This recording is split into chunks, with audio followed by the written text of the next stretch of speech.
Welcome, bienvenidos, good afternoon, good evening. We have folks here for our October Sunday here in the States reading.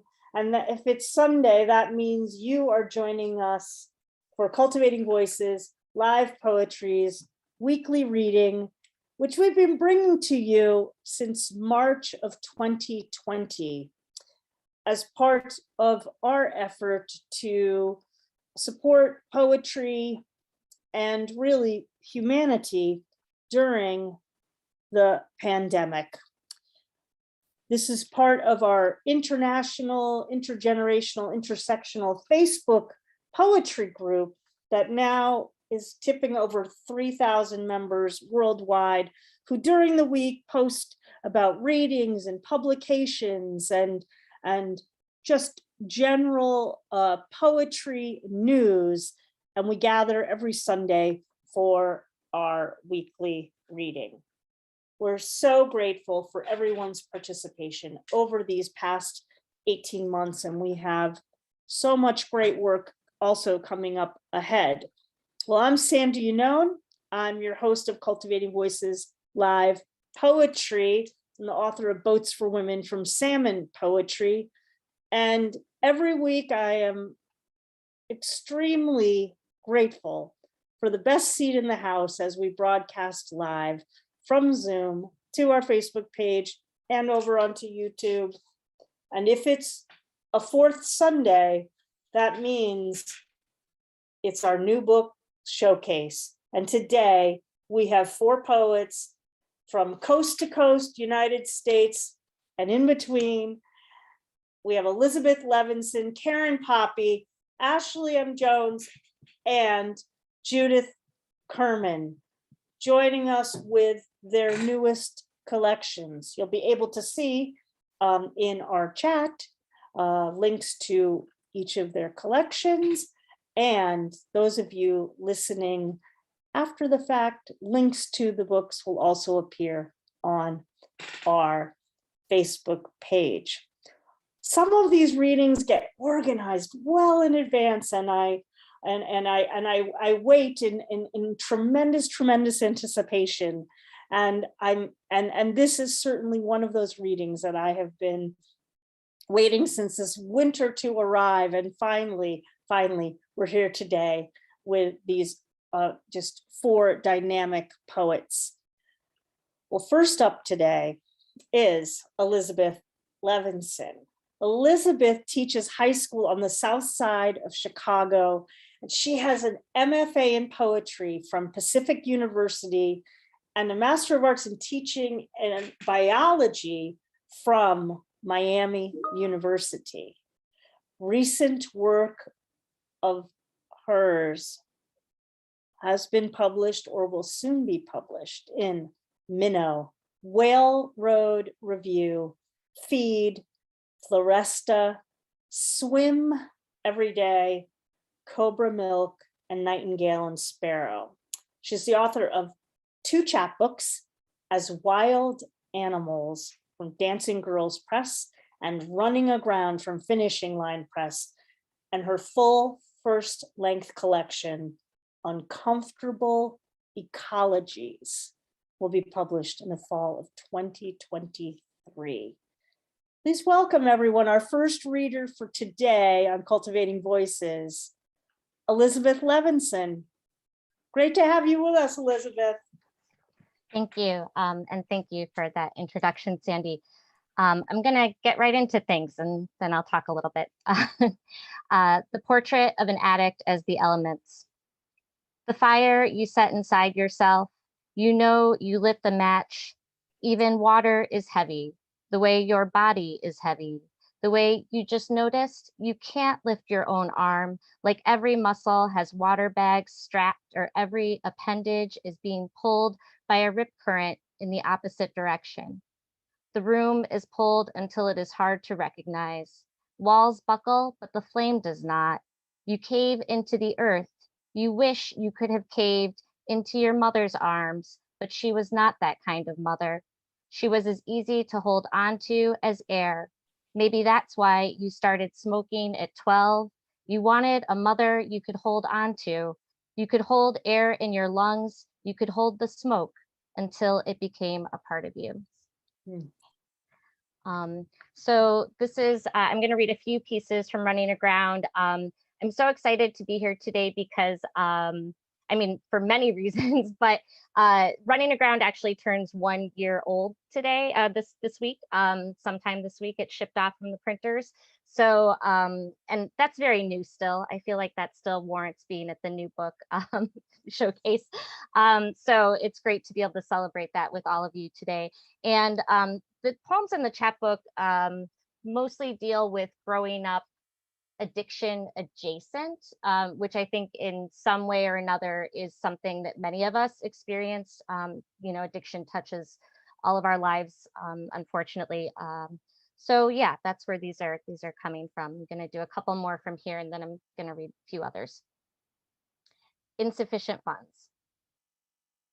I am sorry I have existed, taken up space, opened my mouth and spoken, or opened my mouth and did not speak. I stepped on a butterfly. I stepped on a crack. I stepped on concrete. Someone put concrete down for me to step on. I bought a dress. I did not buy a dress. I did not make myself beautiful with painted lips and laughter. I was unkind. I was a different kind. I was a stereotype. I was the kind of girl who could not hold her horses. I begged for the horses. I left the horses in the pasture. I left the horses out in the rain. The horses were on an island and the shoreline was eroding. I abandoned the land. I did not have enough boards. I did not bring enough nails. I left as my toes were getting wet. I was a good daughter. I sent a check.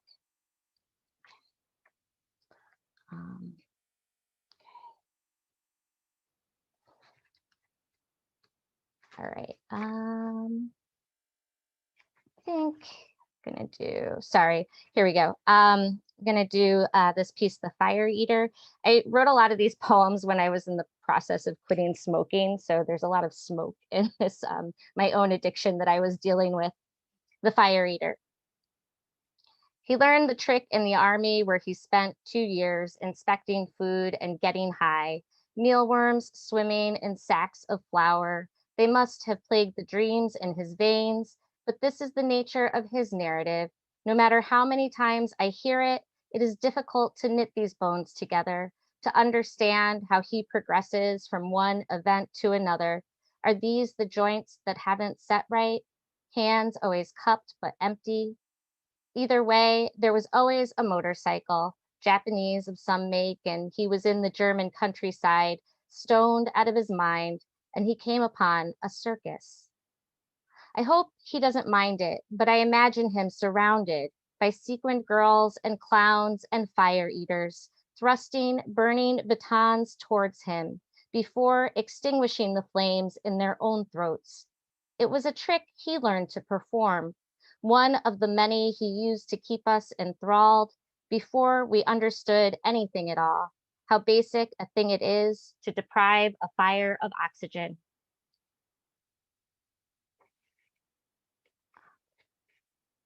I'm going to read one more from the chat book.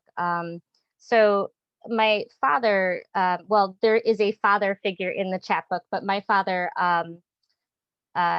is living on a sailboat right now. And just this morning, as I was preparing to log on, there was this frantic text chain between me and all of my siblings because he was actually lost at sea for about 10 hours.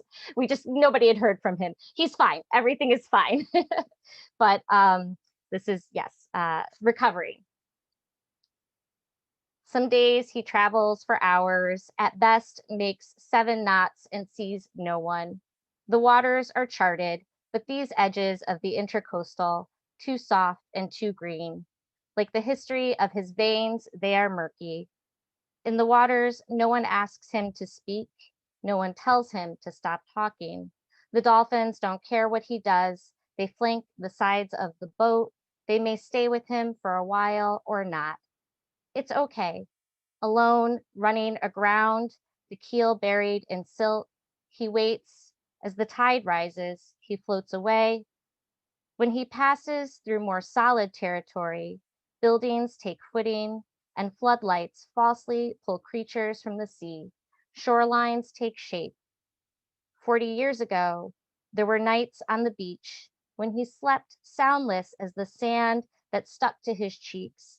But even here, in slow currents, it continues to compel him.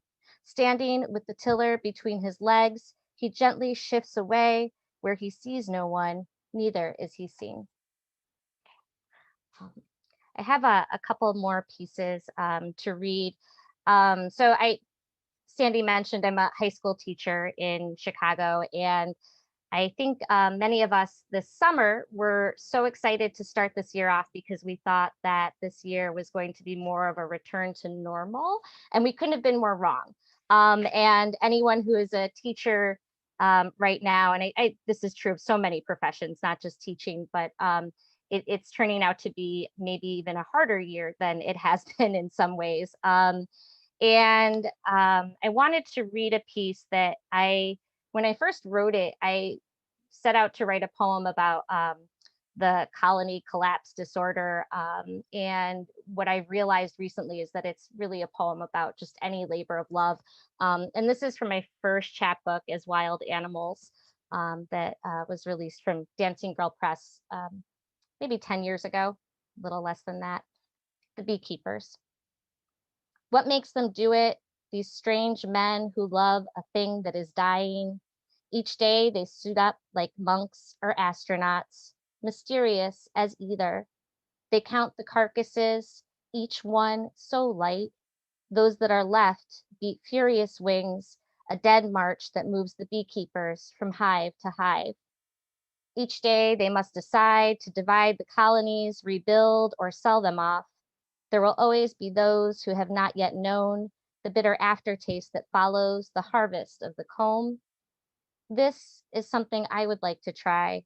In a field of clover, to watch them over, to press the bellows of a tin smoker, to wave it around, making gray clouds to move in and out, pulling each tray, with hope for the quiet hum, for the brush of a furry thorax against my wrist, where my gloves might slide down, leaving skin exposed. Okay, I'm gonna read, I think three or four more, depending on time. I write really short poems, so I get to pack a lot into 15 minutes.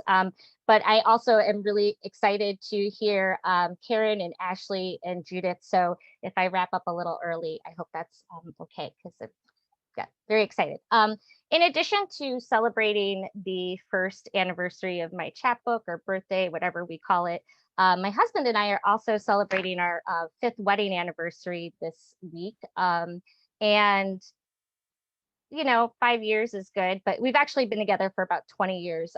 So recently I've started writing poems that are maybe marriage adjacent, a little bit about marriage. So I'm gonna, in his honor today, my long-suffering partner, I'm gonna read a few poems that are kind of about marriage and also very new. So I apologize if I trip over anything. Intimacy. I have not been the lilac felted tongue of the hosta, wrapped around the sleeping bee, heavy with pollen and summer heat, but I have held my breath while it slept, the pause caught in my throat. And I do not know and I do know what this is like, the way I may climb back into bed some mornings and curl my whole self between the base of your back and the breadth of your shoulders, the warm soft where I wait for you to wake. Though some mornings you are more cliff face, unscalable, and I do not know how to account for the difference. Only maybe some days the bumblebee is drowsy, its guard down. Others, it swarms in agitation. It has less to do with you than of my own tendering. Some days you are the defense, and some days the thing to be defended against. Shark's teeth. Last summer, my hand was a sieve, shifting through the sand for the tiny, sharp thing, serrated angles against skin. I made a game of every mistake, a broken shell, a shattered crab's leg, a yet unsoftened piece of beach glass. How each tooth drops out, how one moves up to take its place, row upon deadly row, now washed upon the shore, as deadly as a splinter or a thorn, and just as worthless. Yet I press a point against a fingertip, and my whole arm is devoured. I sought to make a gift of them, to rest my death inside your palm. The time was swallowed in the searching, water in my eyes, the tide rolled over me.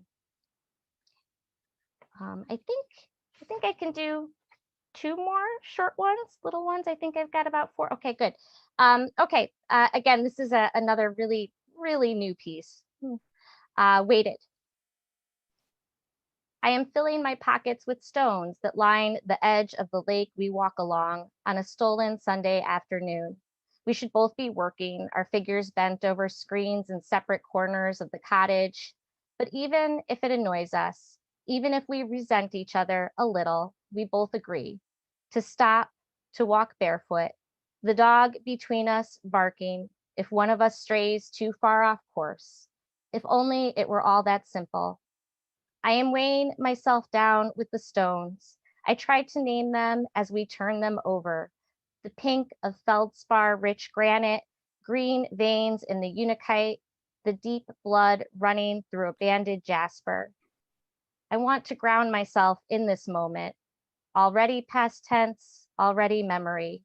I pull from the receding tide a fossil soup full of tiny O's, like the eyes or mouths of ghosts, like the eyes or mouths of ghosts.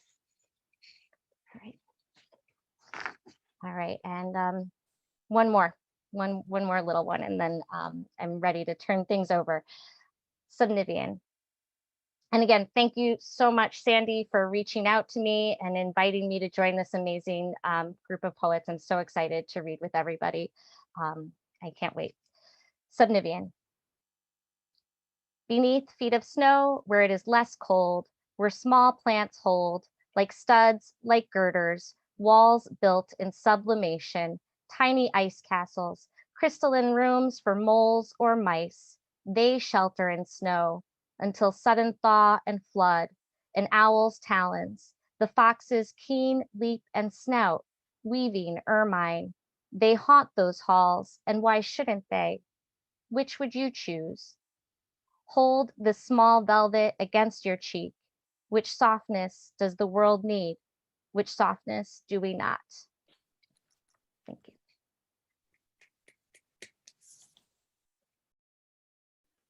Thank you so much, everyone. You've been listening to Elizabeth Levinson, and you'll see comments in the chat, but folks mentioning that it's always so refreshing to hear poetry that does that confluence of image born from science. In your background also as a science, as a biologist and teacher. And I particularly, the word that really comes to me in listening to your poems is that word that you used, crystalline. I like the images are crystalline. I mean, it's just a perfect way to describe how I experienced line after line, image after image, from the fire eaters to the bees, to and to those lost and not lost at sea. I'm glad to know that your dad is fine. Thank you so much for starting us off today so well. Reminder everyone that in the chat are links to how you can pick up Elizabeth's newest chapbook 1-year anniversary chapbook. And as I like to, I might as well mention it before I introduce Karen Poppy. 1 year from the date of publication is what we consider a new book. So you hit it right on the money, right on the money. 1 year anniversary. Congratulations. And we look forward to more poems and the full length collection coming out. Congratulations there, and look forward to having you back to hear from the new full length collection as well. All right, my friends, we move to our next reader, and Karen Poppy has not been a stranger to our virtual stage, has joined us for new book showcase before, from the first with their first chapbook, Crack Open Emergency, and has joined us on some of our other special events, event readings. It is always a pleasure to have Karen with us, reading the provocative poems. And today we get to hear the poems from the newest collection, Our Own Beautiful Brutality. Well, Karen Poppy has work published in numerous literary journals, magazines, and anthologies. You can see Karen's work vastly. And as I mentioned, her chapbooks include Crack Open Emergency from 2020. We featured it here on Cultivating Voices Live Poetry, and the newest, Our Own Beautiful Brutality, both from Finishing Line Press. Her other chapbook, Every Possible Thing, is published by Homestead Lighthouse Press. Karen is an attorney who is licensed in California and Texas, doing significant human rights work, and lives in the San Francisco Bay Area. Hence our fabulous coast to coast reading today. Would you please welcome our dear friend, happy to have you back with us, Karen Poppy.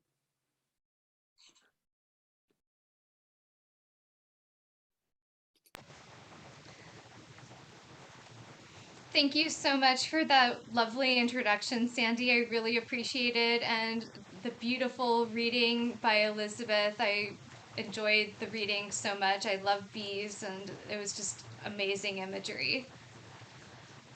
I'll start my reading today with some new poems, actually. I've been writing as much as I can. I don't know if you can hear, but it's storming outside right now. I'm in Northern California, and this weather makes me feel alive. I've really missed the rain, and it's very welcome. So right now I am writing a lot about motherhood and growing up with a mother and then becoming a mother. Here's a recent poem titled Better Mother.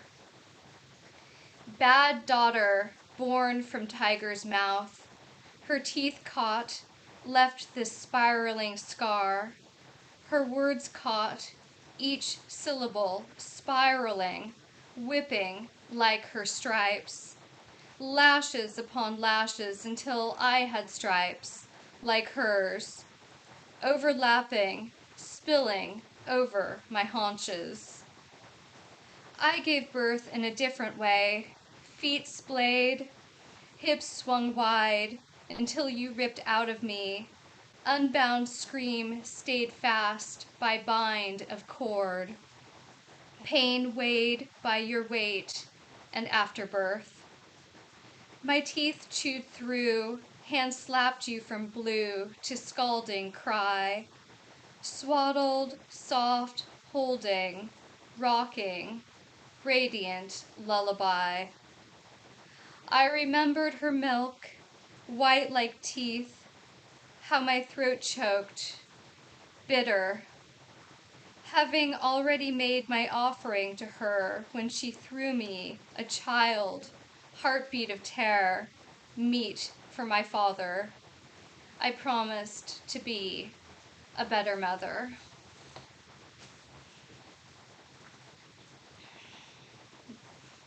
That was a hard one to write, and it was a hard one just now to read.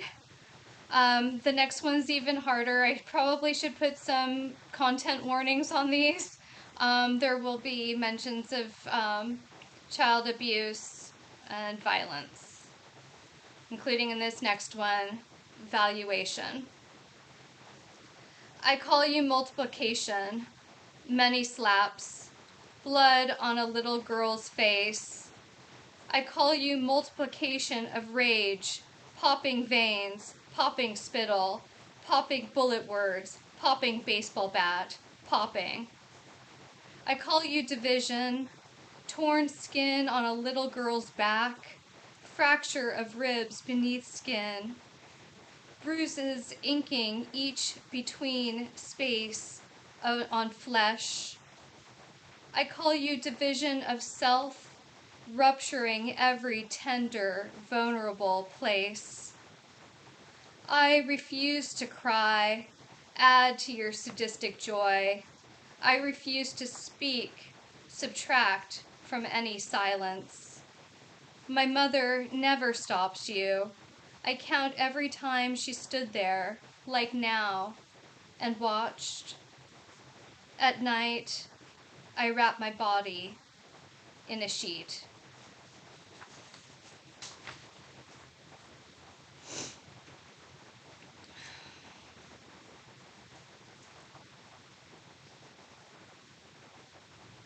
The next poem is titled River Mother, and I actually started to write this by our river estuary here in Petaluma, but it's really about a more dramatic, violent river that I hope will destroy the patriarchy. River Mother, boiling torrent of horrent hair, angry, divided, dual heads, dual fists, slash wrist seeping, yet yes, she lives, foams bright, slithers fast and deep with fish. Hawk gathers wind and drifts, dives far away cliffs. River churns thick, sand below, ripe foreshadow of ocean. That river will quick pull you in, mouth hungry, rock teeth maw, maw. Flumen dentatum, righteous beast, hawk looks down her wild banks, silver spews light from twin-lipped abyss.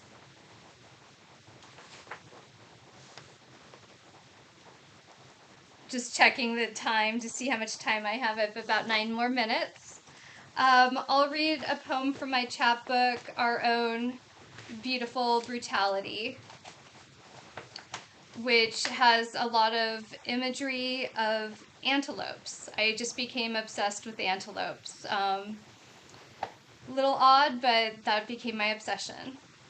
So this one is titled, You Tell Me of Stars. You tell me of stars, how they chased you, shining like great claws, he white-teethed and holding you down in the dark.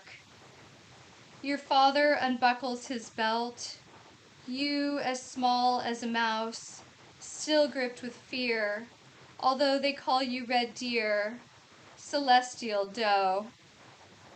You tell me of your blood dripping to sea, becoming islands of enveloped sunset.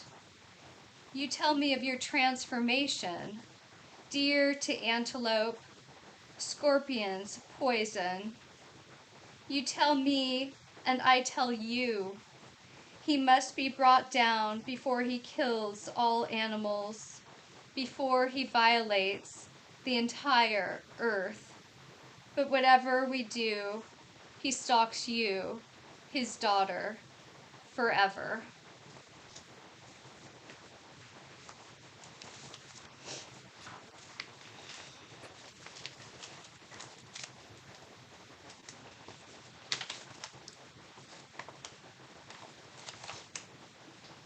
The next poem is titled On Your Birthday. I believe it's in my chapbook, Every Possible Thing.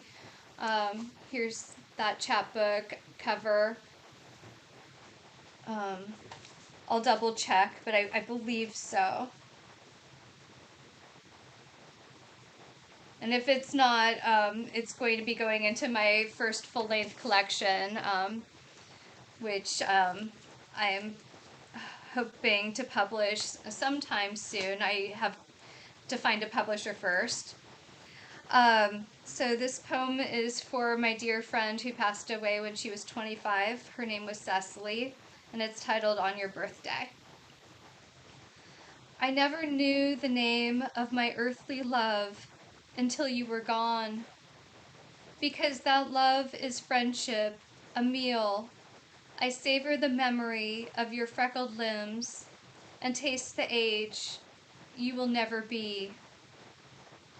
I sit in the doorway, crouched among leaves, but your eyes twinkle with the last season, and I sigh, forgive me, since you are gone, but I continue. Rain dampens the leaves, lacquers their mottled beauty. I touch them as if they were slick skin and swallow in their swollen scent. Their veins open to the air, spread through their star-shaped bodies, glistening fire on my hands. Such temporal brilliance. Come winter, leaves under snow, my teeth cold, and the air strongly mineral, I will say your name against pure, colorless sky.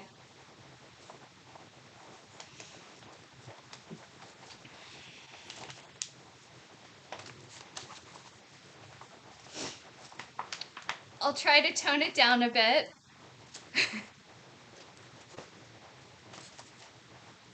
I'll read another poem from Every Possible Thing, my second chapbook.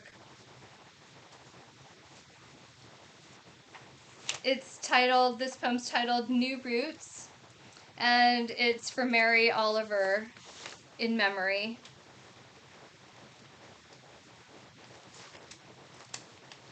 Soft leaves so small cluster on newly naked stems. Let water bathe and caress each vulnerability. Let sun breathe on them. Growth will come. Don't let this slowness burden you. You've decided it's time. That's enough for now. Don't watch for every sign. We draw our own connections. A bounty of light rushes in. Darkness, too, allows it to happen. No visible taproot. Revelations come where we're most open. Roots will form again in their own time. Trust nature's agenda now that you've helped it surely along. You can only force so much.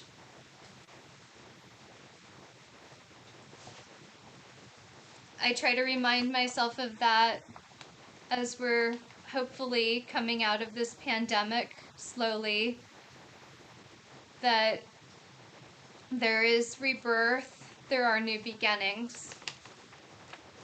We can't really force anything to happen, but we can help as best we can.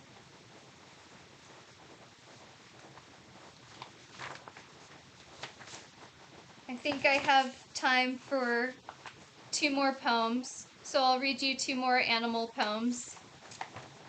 One is about a snail, and it's titled Pebble. It was inspired by a haiku by Ito Hakucho. he wrote, "On a swing, a pebble, noon." And this is what I wrote. "Moon, a pebble on a swing, not noon, but full sail, midnight. Glow on a snail's shelled back, glow on his stemmed eyes, tentative in their starred reach. We see none of this, hush, blanket, and walls muffling the world.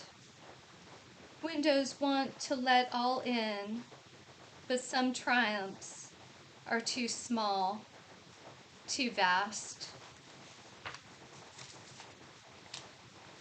This last poem is going to be published soon in a magazine called Wild Hope. It's part of a nonprofit organization for animals, and their magazine is fabulous. It's beautiful.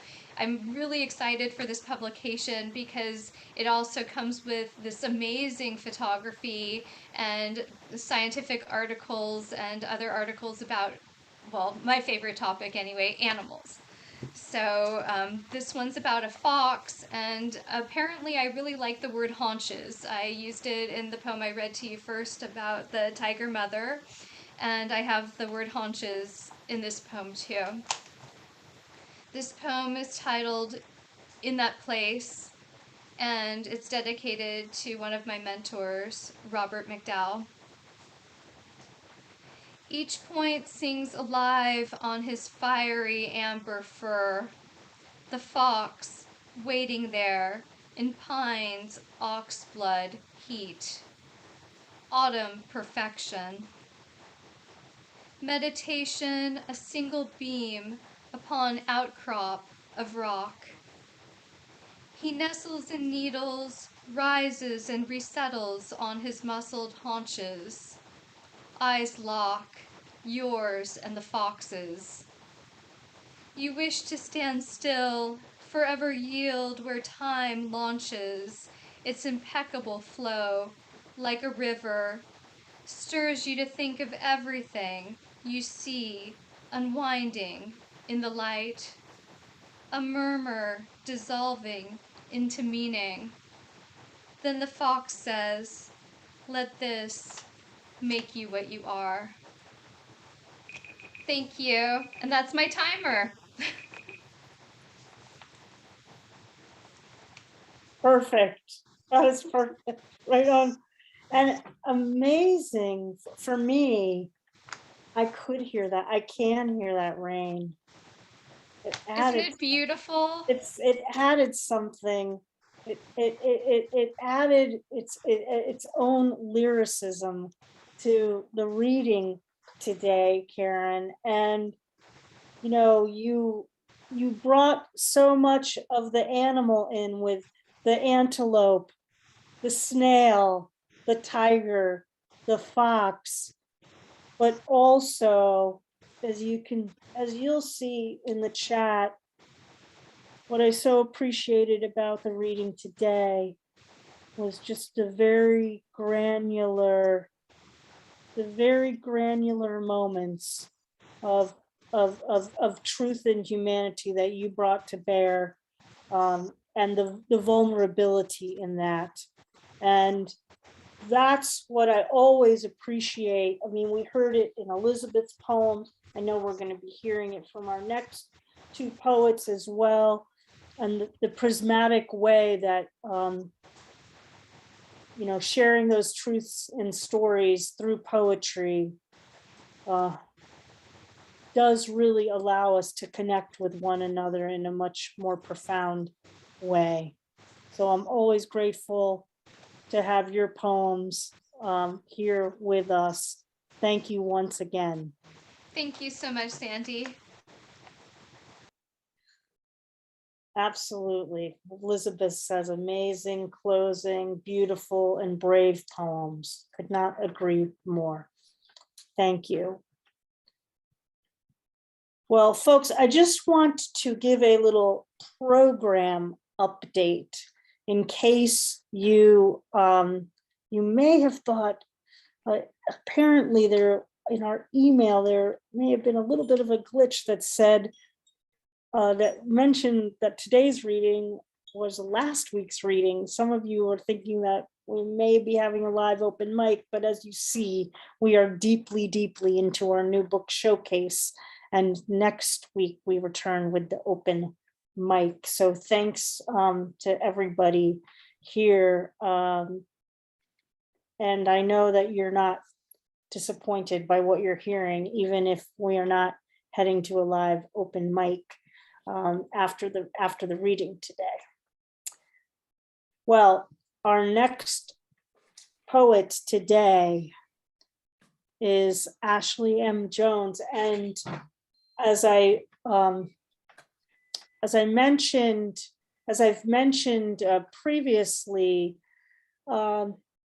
I, in the winter and through the whole pandemic, really continued to seek out poets whose poetry that I thought would add some genuine dimension and necessity and urgency in voice, topic, subject. That was true of how Elizabeth came to us. That was true of, I saw Karen's first chapbook and reached out. And that is also true of our next poet, Ashley M. Jones, who between the time we booked the reading, I'm so very happy to share with you that Ashley's been named the Poet Laureate of the state of Alabama. And as you know, we have a very deep fondness of poet laureates from our Laureate Love Fest. And we're so glad to have you, Ashley, joining that. That really wonderful. We have some other poet laureates in the room with us today from their various locales. It's always an honor to welcome poets who've been recognized in their local, state, regional, and of course, national and international communities. We've had laureates from Canada and Ireland as well join us here. So again, congratulations to you, Ashley. And I'm very excited to be sharing the poetry here with you all from her body of work. Well, Ashley holds also an MFA in poetry from Florida International University and is the author of Magic City Gospel from Hub City Press 2017, Dark Thing from Pleiades Press 2019, and the newest collection, Reparations Now from Hub City Press. Ashley's poetry has earned several awards, including the Lucille Clifton Legacy Award, and her poems and essays appear or are forthcoming at CNN Poetry, the Oxford American, Origins Journal, The Quarry by Split This Rock. If you don't know what the work that Split This Rock does, look up Split This Rock. Obsidian and many other journals. You can read her work vastly. She co-directs Penn Birmingham and is the founding director of the Magic City Poetry Festival.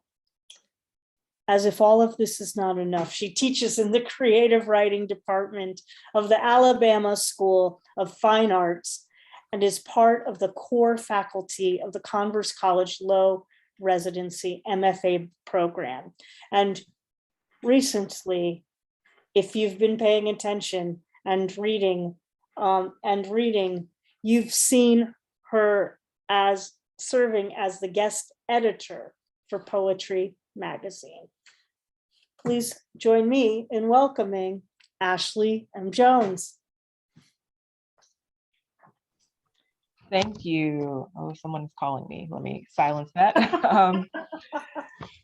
Thank you so much, Sandy, for having me. And it's been a pleasure to listen to the poets so far. Thank you, Elizabeth and Karen, for those wonderful readings. I'm going to read 4 poems for you today.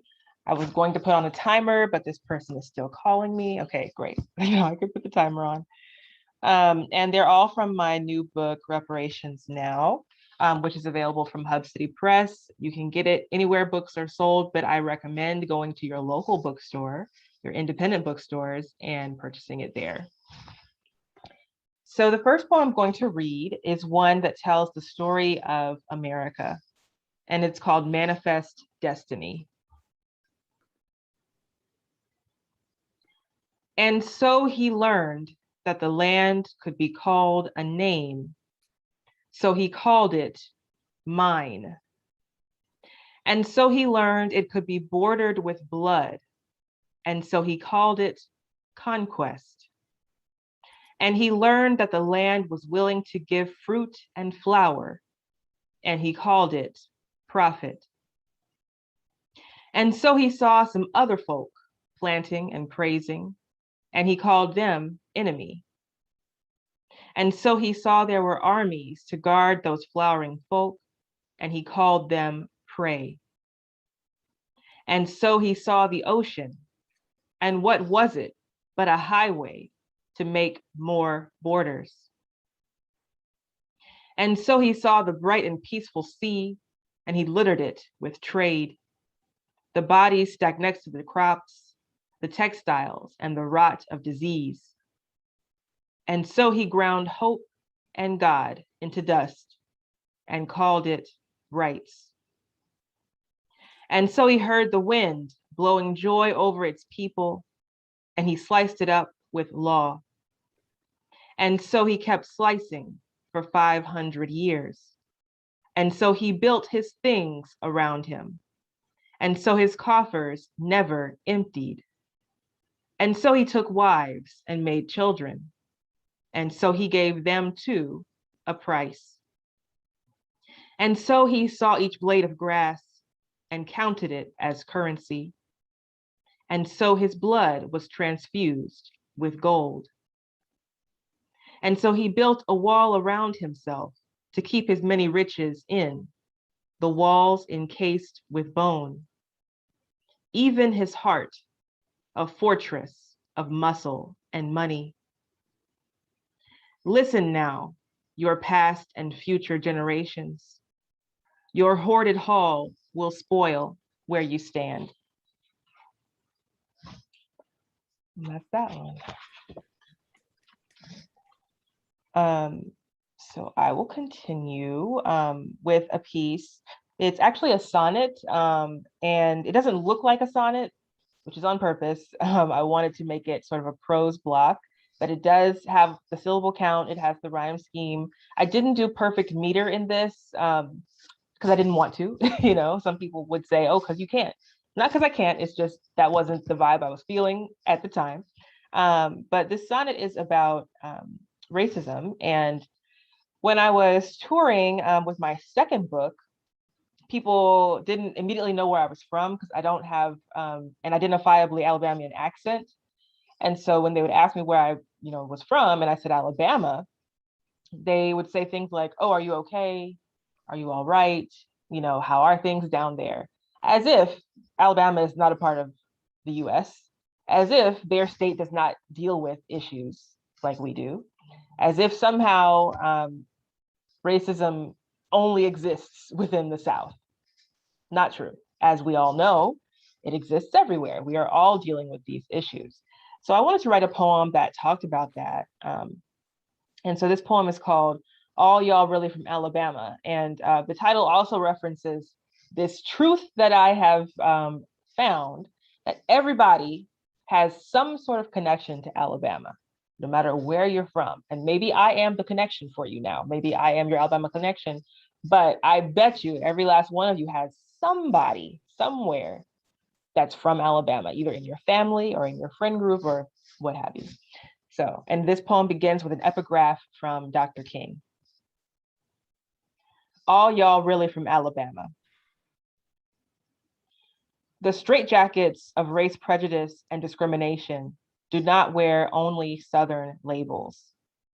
The subtle psychological technique of the North has approached in its ugliness and victimization of the Negro, the outright terror and open brutality of the South. Reverend Dr. Martin Luther King Jr., Why We Can't Wait. This here, the cradle of this here nation. Everywhere you look, roots run right back south. Every vein filled with red dirt, blood, cotton. We the dirty word you spit out your mouth. Mason-Dixon is an imagined line. You can theorize it or wish it real, but it's the same old ghost, see-through, benign.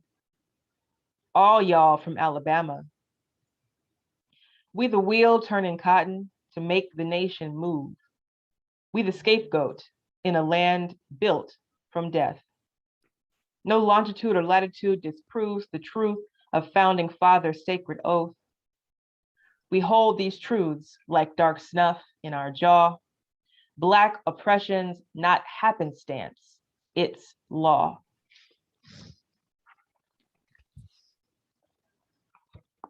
Okay, moving on. Checking our time. So I'm gonna read two more poems. And this next one is one that I wrote pretty recently, and really it came out of just a frustration of being a Black woman. And I'm not frustrated with that, I love being a Black woman, but the frustration is that the world seems to constantly try to trick Black women into thinking that we're not worth anything at all. And that is just not true. But growing up, there's so many messages that you receive, either subliminally or on TV, or literally somebody might say something to you that makes you think as a Black woman that, oh, no one's ever going to love me, value me, protect me, desire me for me, and I just got so sick of that because Black women are amazing. I'm so grateful that that's who I was born as a Black woman. I'm so just blessed to be able to be in a lineage of so many amazing Black women. So I wanted to write this poem just to affirm our worthiness. And it is called, "It is entirely possible for a Black girl to be loved."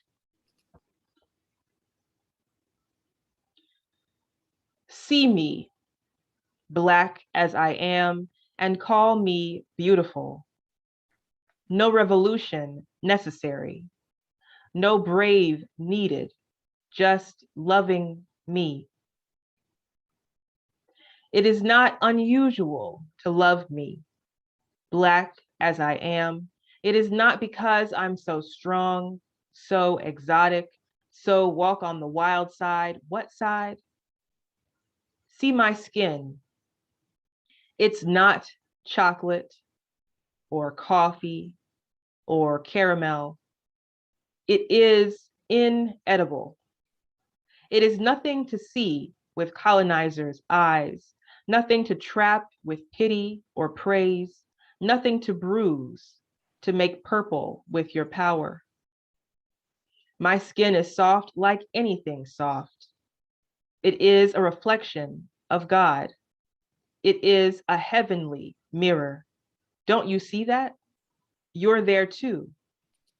Black as I am, I can shine anything back. Even the sun wants to cling to me.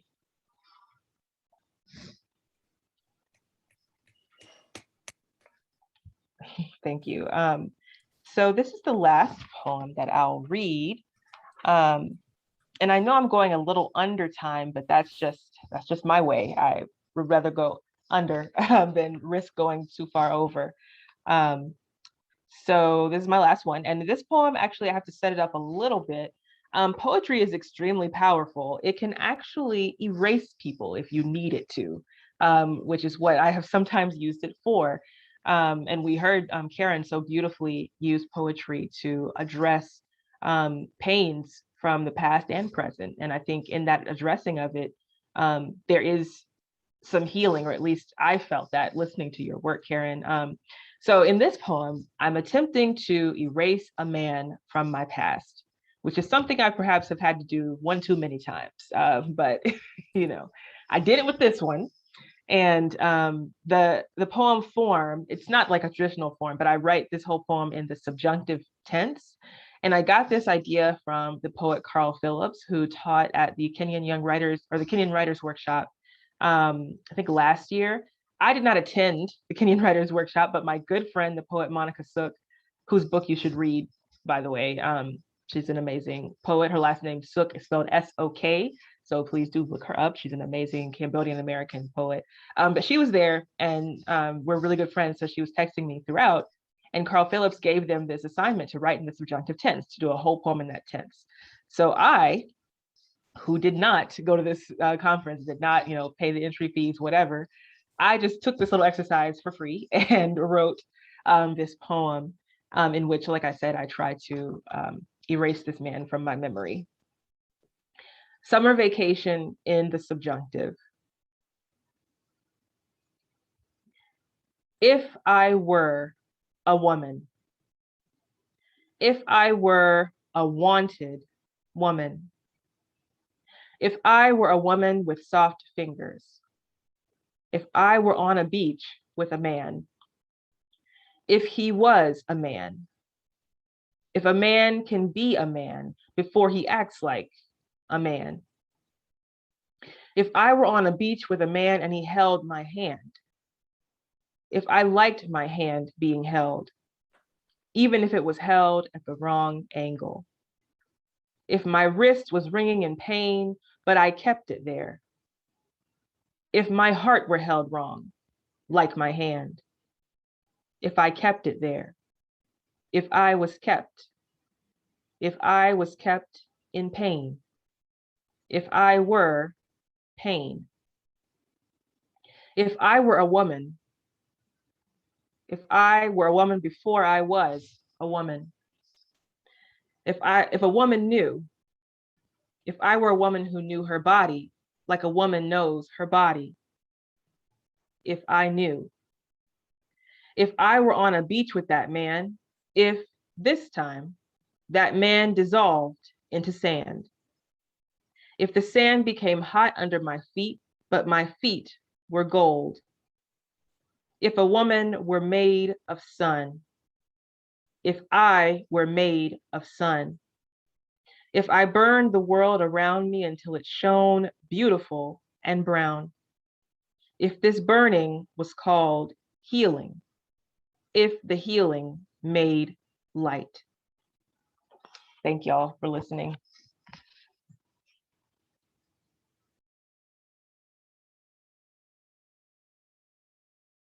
Thank you, Ashley. I mean, if, and I think that your poetry turns all those ifs into R's. Things are, like, turn them into the way you bring the things that so many have turned their heads from to make visible. And I'm so glad that I love the progression of the reading from Manifest Destiny to all the insidious power of colonization, racism, everything that you named in Manifest Destiny, to the power of one woman in the last poem. And we end on that power, your voice, and changing that if into light. Incredible. The book, my friends, is Reparations Now. There it is. Do not wait. Add it to what not only you put on your bookshelves, but what you read and read often and go back to. Poems are necessary for everyone. Absolutely necessary for everyone. Thank you, Sandy. Thank you. Thank you, Ashley. We move from Ashley's powerful voice. We have heard some very powerful truths today. Right out of the box with Elizabeth, to Karen, to Ashley, and we close today's reading. Our formal part of the reading, we have a special tribute to Denise Levertov coming up, a brief one at the end. To Judith Kerman, really astounded by the way that the four of you, the work of the four of you really does create just such a powerful constellation of voices and necessary namings of what is the intolerable aspects of beyond intolerable aspects of what we call humanity. It's the opposite. How do we change that? I've enjoyed a correspondence with Judith to bring her to the poem, to bring her to the reading over these past couple months, and I'm so glad. Again, the day has finally come, and that we get to hear the work of Judith Kerman as our closer for today's reading. Judith Kerman has published 10 collections of poetry, most recently Definitions from Fomite Books 2021, as well as 3 collections of translation and poetry and fiction by Cuban and Dominican women writers. Judith was a Fulbright scholar in the Dominican Republic in 2002, and she retired as Professor Emerita of English from Saginaw Valley State University in Michigan, where she taught, among other things, the intersections between creative writing, literature, and electronic media. She continues the good work of poetry as the editor and driver of May Apple Press, in a place I'm sure will conjure up an image for each of you, in Woodstock, New York. Can't think of a better place to be channeling the poetry. Well, there's many places, but I love thinking about channeling poetry from Woodstock, New York. Please welcome Judith Kerman. Woodstock is where the concert didn't happen, you know. Yeah, I know. Well, thank you, Sandy, and it's a real pleasure to read on such a powerhouse group. What you see behind my head is not my aura, but the middle of the cover of the book, which is by a wonderful collage artist, and her name, for some reason, I am not remembering, shame on me, is Katie McCann at www.beetleblossom.com. This is a very strange book. It is a palindrome. It's an alphabet or a dictionary. It starts with A, goes to Z, and then comes back to A again.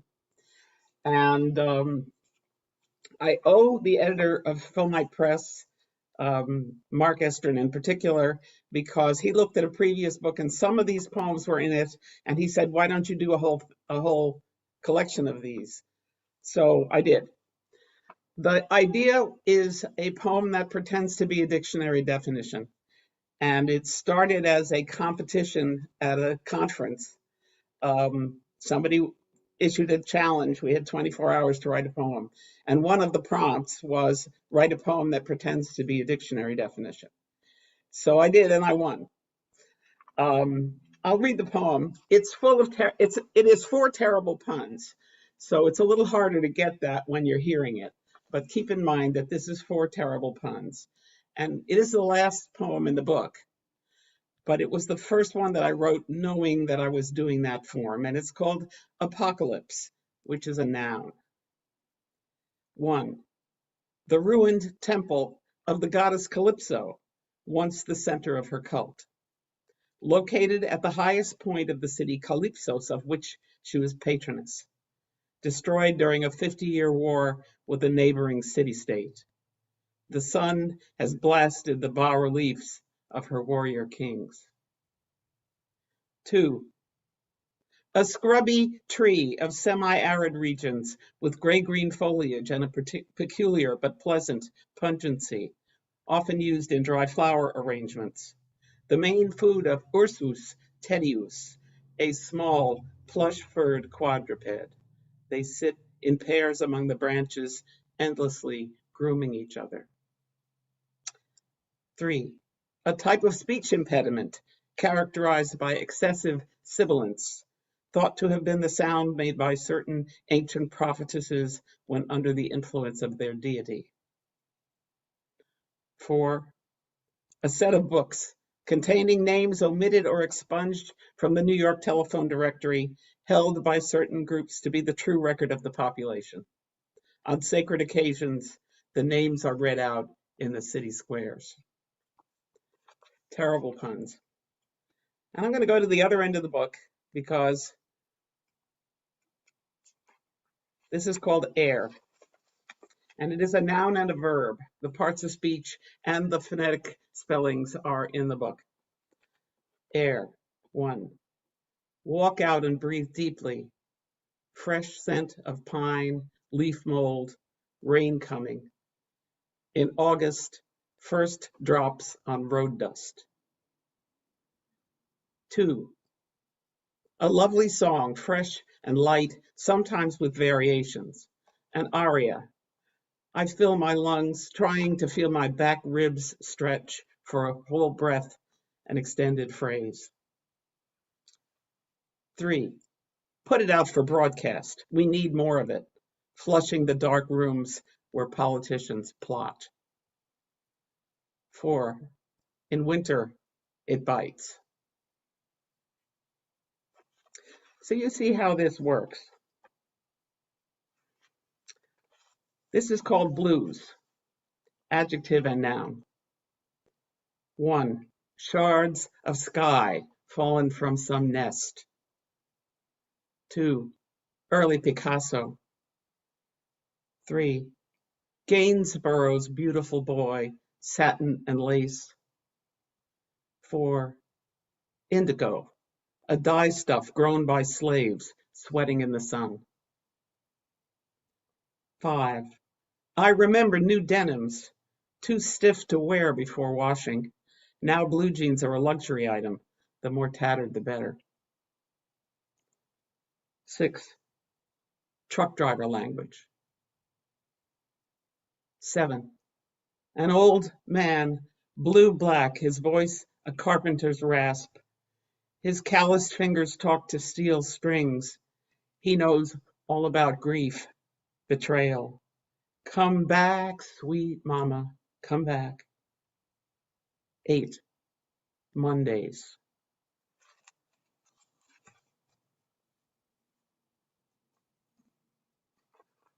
Definition. So I actually have the title of the book in the book, which is a noun. 1. Clarity of outline, the light at dawn, limning each edge of building or tree. 2. clarity of meaning. 3, resolution of vision, the details through binoculars or microscope or after squeezing in eye drops.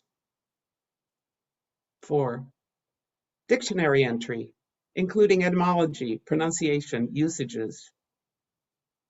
5, my wish for certainty amid ambiguity.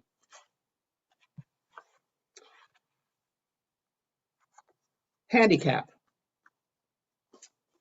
I am moderately disabled, and this is kind of come out of that. I'm working on a book called GIMP, and you'll see. 1, handicap, noun or verb. 1, from hand in cap, an English betting game too complicated to explain here. 2, later, a competitive burden such as weight added to a champion racehorse to give the less talented a fighting chance. 3, the number of strokes over par for the course considered appropriate for a duffer. At the tee, I consider mine very high and not likely to get any lower. I address the ball and swing. I whiff, hook, or slice. 4, in folk etymology, a crippled soldier on a street corner begging alms with his cap in hand. 5, I'm now rewarded with a special tag for reserved parking spaces. The new logo looks like everyone is a Paralympics athlete. 6, some people don't like the term, or disabled either. I just call myself GIMP.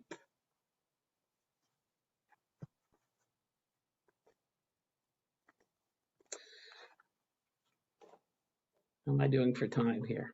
Okay. Ice. 1, in a glass, it slowly turns to water. 2, watch your step when you go out. Scatter rock salt, though it's bad for the grass. 3, what used to be la migra is now ice, even colder at heart. 4, as a kid, I went door to door, repairing jewelry, collecting rhinestones pried from costume settings. My parents promised diamonds when I was growing, but that never happened. I bought my own.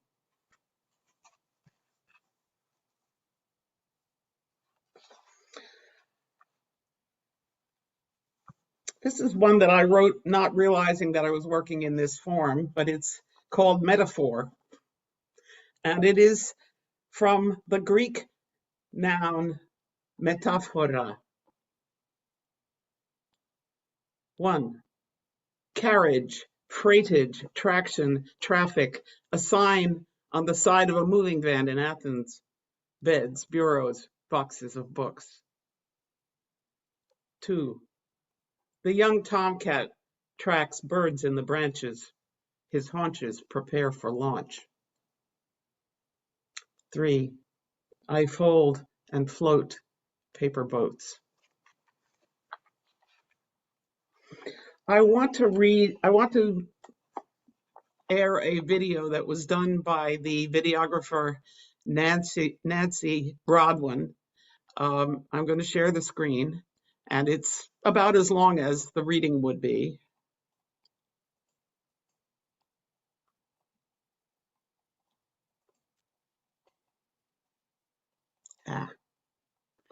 I'm having problems with this. I can't find the start for it. Here we go.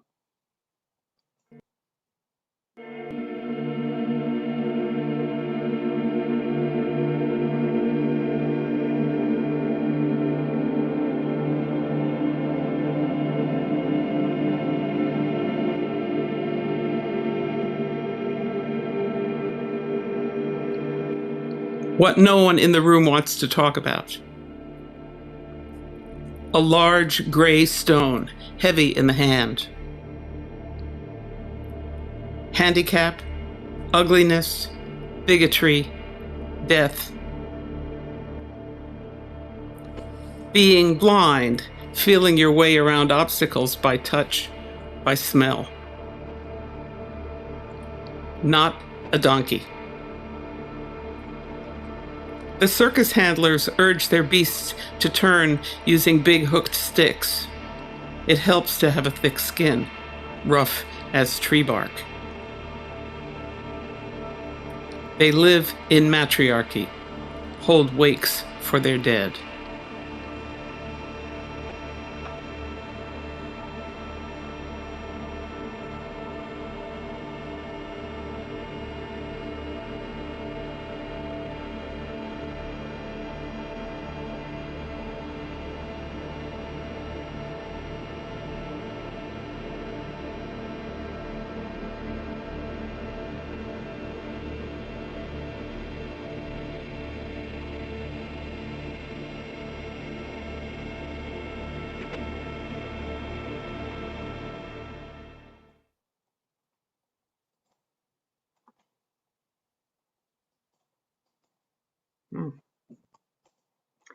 It's not stopping.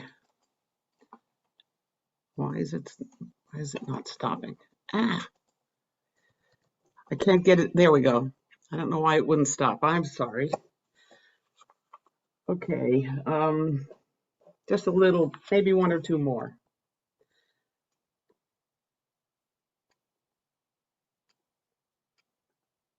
One of the things that Mark asked me to do for my previous book, which was about being the peculiar kind of Jew that I am, is to write a poem about Israel. And that's what this one is. Israel. 1. The national name of the Hebrew people. See also Jew, Israelite. 2. Dreaming, history. 3. Jacob, after he dreamed. 4. An infected cut that pulls when I stretch, throbs at rest. 5. A settler state. 6. Where we will be safe if all else fails. 7. What I wrestle with. 8. Love and fear meeting on a desert road and making peace. 9. The land belongs to no one. We walk on it and draw lines. Mine, we declare in that toddler voice. 10. Blood ties and blood. And I want to finish with diaspora. Now, which was also in my other book. I recycle poems. 1. A woman with a kerchief over her hair sits on a suitcase somewhere, going somewhere else. 2. Distance. The idea of homecoming. Were we taken or did we go? 3. The smells of cooking hover in the stairwells. The roof leaks. 4. Suburbia. 5. In each generation, scattered like dandelion fluff, the tiny parachute that takes the seed to a place where it might root. The dandelion has a deep taproot. It does not want to move again. 6. Visiting the old country. We carry phrase books and maps of the sacred places. 7. Mitzvah mobiles. Backpacks, valises, tents, the moving sanctuary, the ark with its carrying poles. 8. In the book Nomadic Furniture, everything folds up or is disposable. Armchairs made of corrugated cardboard, air mattresses. 9. Don't buy too many books. And of course, I love to end readings with that. Thank you. Oh, thank you so much, Judith, Kerman. And the last line, don't buy too many books. buy every book that you Yeah. read today. Buy every book that you heard today. What I have so appreciated about the reading, first, let me talk about definitions and the form, the provocations that it brings out, and hearing them, and of course look at all the and bringing to the visual, bringing elephant, the video. So glad you shared that with us as well. The form really works so well in its prismaticness, and it's really making me want to go and try my hand at defining some things that I try to stay away from defining for myself. So I really appreciate the ability of bringing that form to life for us so powerfully with your unique way of bringing the story, your own stories, your own truths to that. Today, everybody, we've heard from, as I said, 4 very, very different, provocative, necessary voices bringing perspectives in their unique prismatic ways. We heard first from Elizabeth Levinson, Karen Poppy, Ashley Jones, and we ended with Judith Kerman. Before I turn things over for a brief, one final poem for today with Don Krieger and then some announcements, how about we unmute and show our appreciation for these 4 remarkable poets that we heard today. Thank you, everybody. Absolutely. All right. Yeah. Great stuff. Wonderful. Great stuff. Fabulous. We've just so you know, folks, because I tend to know who might be here in the audience. We have folks listening today from Australia, from Ireland, from Canada, and from the United States. So All right. we're across many, many time zones with our reading tonight. And if I've missed where anyone else is from, my apologies. But all roads lead to Alabama. Don't forget that from the poem today. All right, Don, I'm going to turn things over to you for our special edition for today. Really glad to be bringing a poem of Denise Levertov's on her which would be her 98th birthday. And if you want to set it up at all, feel free.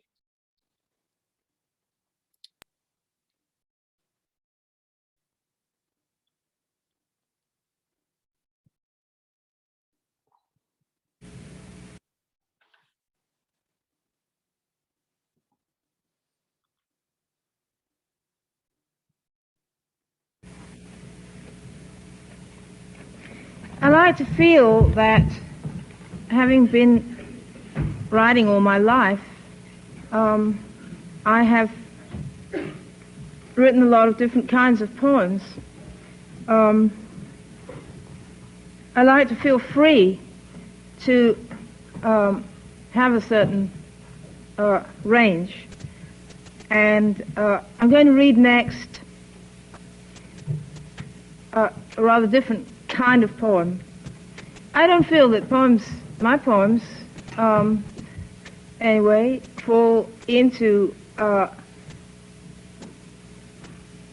really marked off categories. They don't feel to me as if they do. They seem to me to come out of the same sources and to be written initially because I need to write them,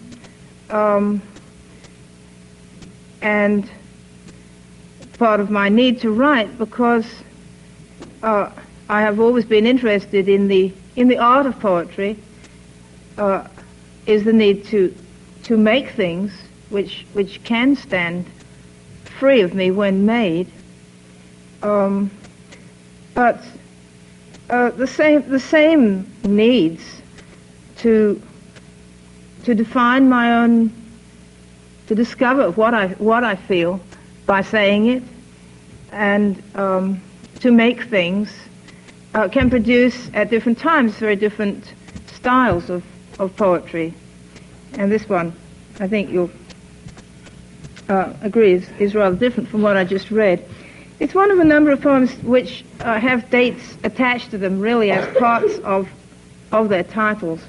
This one is called "The Day the Audience Walked Out on Me and Why," and it's dated it's dated May 8th, 1970, Goucher College, Maryland.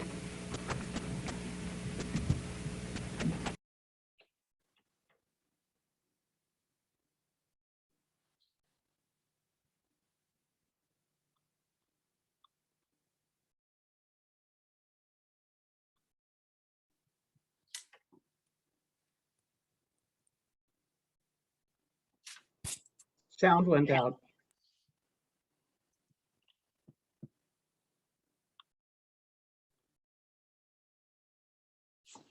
I'm sure that Donald will be getting us the sound right as the poem was beginning to happen.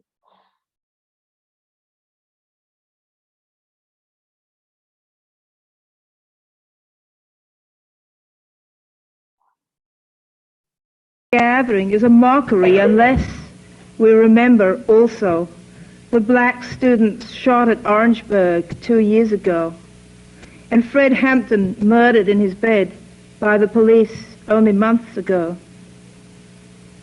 And while I spoke, the people, girls, older women, a few men, began to rise and turn their backs to the altar and leave. And I went on and said, yes, it is well that we remember all of these, but let us be sure we know it is hypocrisy to think of them unless we make our actions their memorial, actions of militant resistance.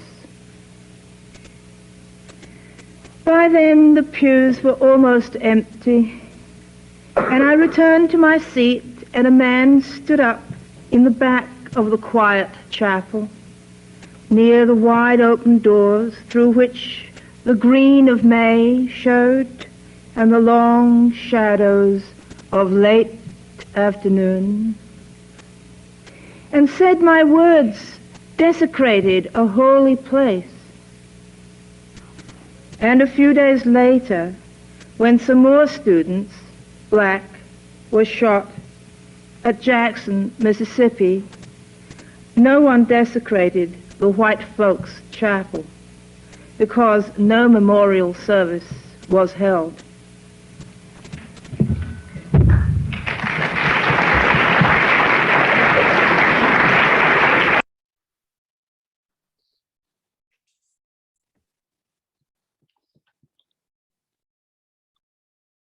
Folks, there was a little bit of a technical difficulty where we did not get to hear the full text of the poem.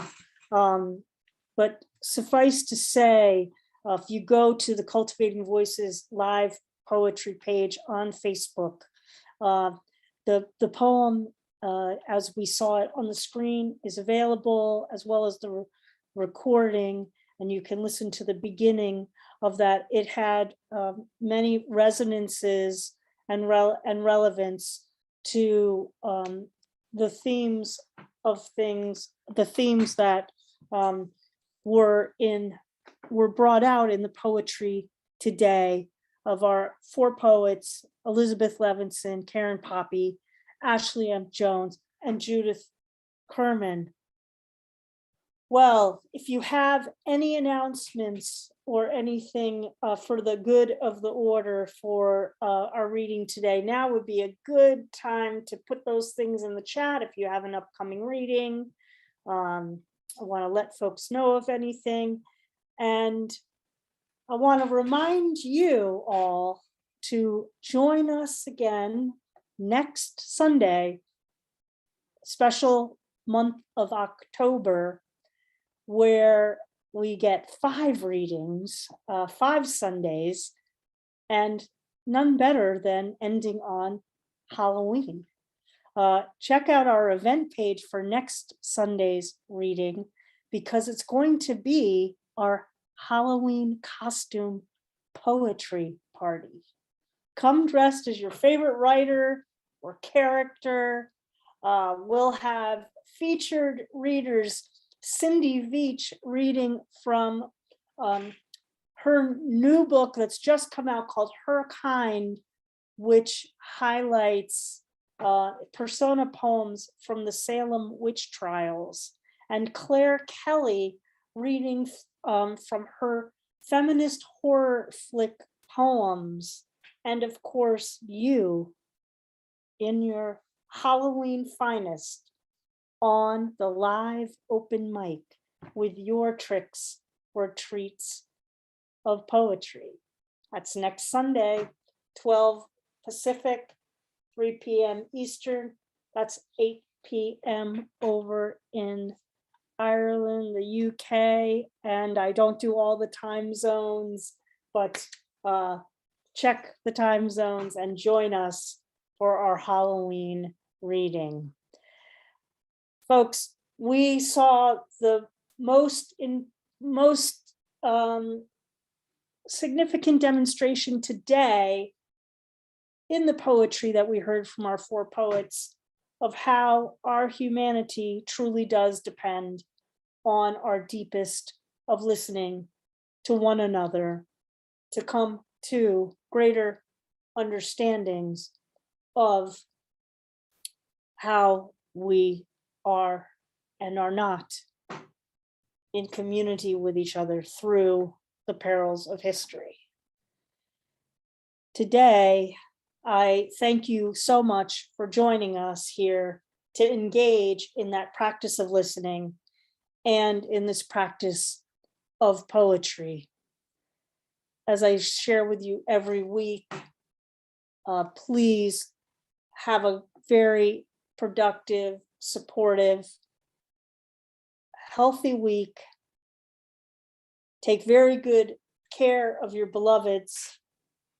And of course, keep writing your poems that define, address, and redress history and the stories, your stories, that retell humanity's truths. I'm Sandy Yannone, here the host of Cultivating Voices Live Poetry. Thanks everybody, and take very good care.